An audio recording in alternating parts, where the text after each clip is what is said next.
Very much, Honorable Speaker. Honorable Speaker, I rise to second the special motion for the removal from office by impeachment of His Excellency Rigathi Gachagua, the Deputy President of the Republic of Kenya. Honorable Speaker, in opening, I would like to thank the Honorable Mutuse for the courage and valor in tabling and moving this motion. Honorable Speaker, in his address yesterday, the Deputy President called Parliament and this National Assembly a theater of the absurd, a house of ridicule, a house which processes trash. That's what he said about this Parliament. Honorable Speaker, just like the Deputy President, I'm a student of literature, having been taught by the late Wasamba Were and the late Professor Imbuga.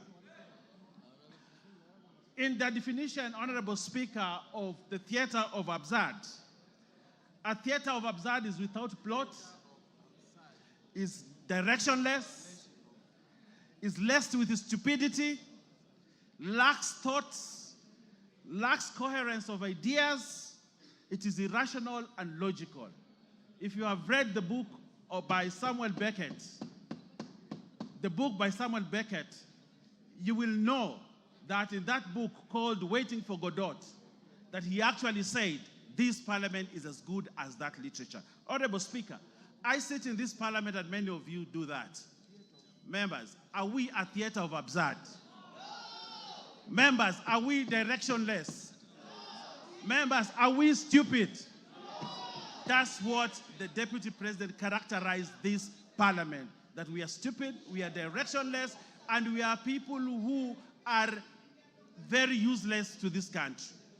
Honorable Speaker, a person of the stature of a Deputy President who can say such things about this chamber does not deserve to continue to become the Deputy President of the Republic. Honorable Speaker, what is the theater of absurd, Honorable Speaker, is when the Deputy President demands that for the 8 million votes, from Mount Kenya, he should be paid 2,000 shillings, translating to 16 billion shillings, so that he can bring peace to this country. Honorable Speaker, that is the theater of absurd. That is the theater of absurd, Honorable Speaker. Honorable Speaker, the Honorable Rigathi Gachagua has committed impeachable offenses as provided in Article 150, 1 and 2. He has grossly violated the Constitution and has committed crimes under national and international law, as has been ably demonstrated by the mover of the motion.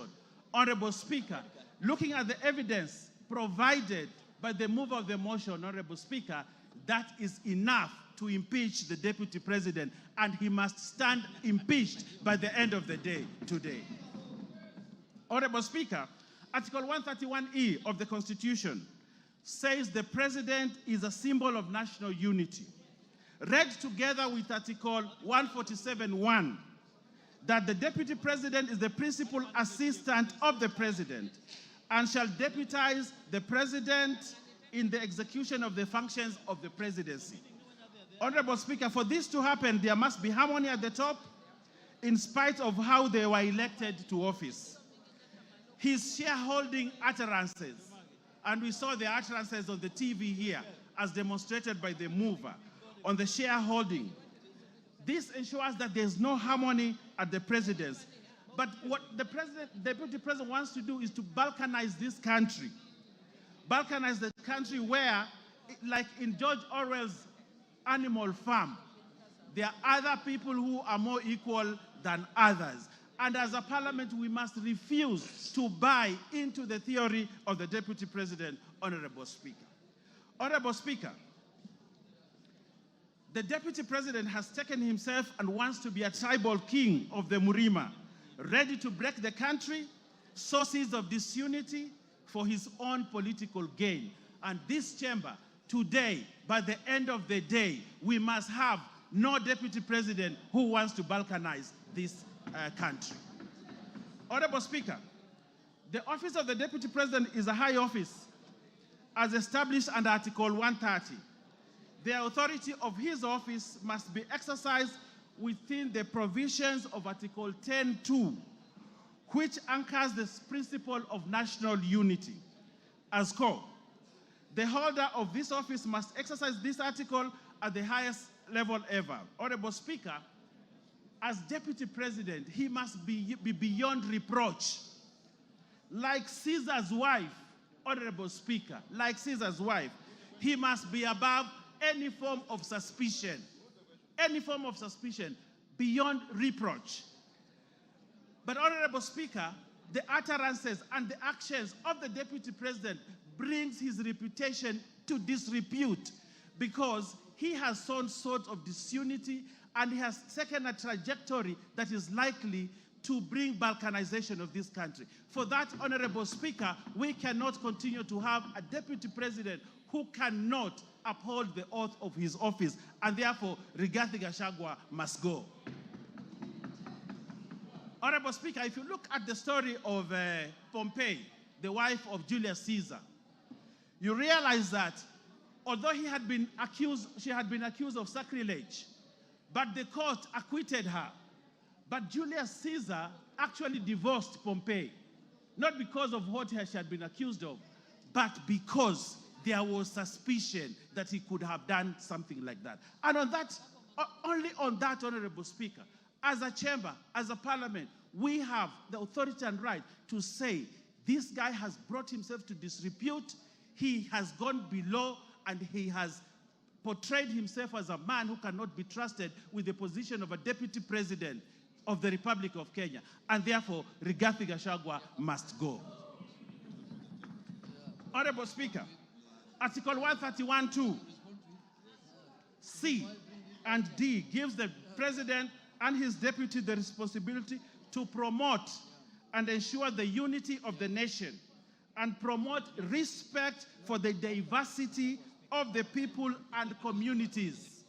Honorable Speaker, the deputy president has presided over the politics of exclusion and has championed the rise and resource allocation to only one region of this country. Has the deputy president exhibited the values of national unity and diversity? No, Honorable Speaker, he has not. He does not embrace that value, a key value of the Constitution, and therefore this deputy president must remain impeached because for him, the vocabulary of diversity and unity does not exist in his vocabulary. On that premise, Honorable Speaker, the deputy president, Geoffrey Rigathi Gachagua, must go by end of today. Honorable Speaker, Article 4, 5, and 6 of the Constitution, read together with the third paragraph of the Constitution of Kenya, reinforces the fact that Kenya is one united, indivisible state. In the same breath, Honorable Speaker, the Constitution establishes the structures of counties as units of sharing resources. However, the Deputy President has established an unlawful and constitutional structure of the country as a structure of sharing national resources, where we have now a new structure of shareholders and non-shareholders. Honorable Speaker, that is sacrilege. We cannot establish another structure of resource allocation apart from the one provided in the Constitution. But now we have a new structure where those who are shareholders in the country get more resources and those that are not shareholders don't get resources. For that new structure that he's trying to establish in this country, the Deputy President, Rigathi Gachagua, must go. Honorable Speaker, there was a time in this country, Honorable Speaker, if you allow me to say this, and I will ask you to add me a few minutes more to say this, that there was a time in this country when the Deputy Chief Justice, the Honorable Nancy Baraza, was bundled out of office because of impropriety, because of an issue that Kenyans thought was not proper. Nancy Baraza, just pinching the nose of someone. And she was bundled out of office the high office of the Deputy Chief Justice of this country. That's what happened, Honorable Speaker. Just pinching her nose. And she was bundled out of office. But here we have a deputy president who has committed sacrilege, trying to balkanize this country. A deputy president who has called people names. A deputy president who has called a member of parliament a prostitute. A deputy president who has amassed wealth that cannot be accounted for. For that, Honorable Speaker, just like Nancy Baraza was bundled out of office, the deputy president must also be bundled out of office because of that impropriety. Honorable Speaker, we saw the mover has ably demonstrated to us how he took on a judge. But Honorable Speaker, it is not just a judge, it is a female judge. Honorable Speaker. Probably he attacked this judge because she was a woman. A lady judge. Where is the place of women judges or women in this country? If we have a deputy president who has no respect for other female or lady leaders in this country. Honorable Speaker, for the abuse on a woman judge, a lady judge, the deputy president must go. Honorable Speaker, I know my time is running out, but I want to say this in closing.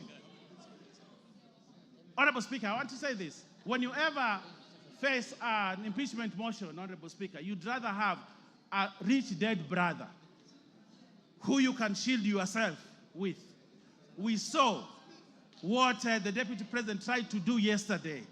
But I want to tell him that Kenyans are clever and they read through what he wanted to do yesterday. And they will not buy it. It does not sell. It won't be bought. We know who he is. We know. Give him 1 minute. Finish up. Finish up. He's my friend. Yes, Honorable Speaker. We know what he tried to do yesterday, but we can't buy it, Honorable Speaker. And therefore, Rigathi Gachagua must stand impeached at the end of the day. Honorable Speaker, we are in this boat together. We have one character in this boat called Kenya who is trying to rock it from within. He's trying to break this country. In that event, Honorable Speaker, we have a duty, if we're in that boat, to remove this one person from this boat and toss him into the high seas so that everybody is safe. And that is the duty that we must do today.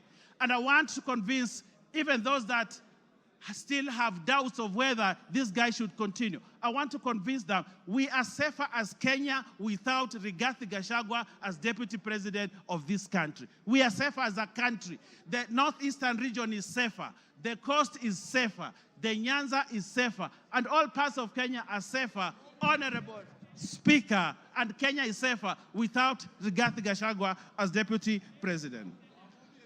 Mr. Speaker,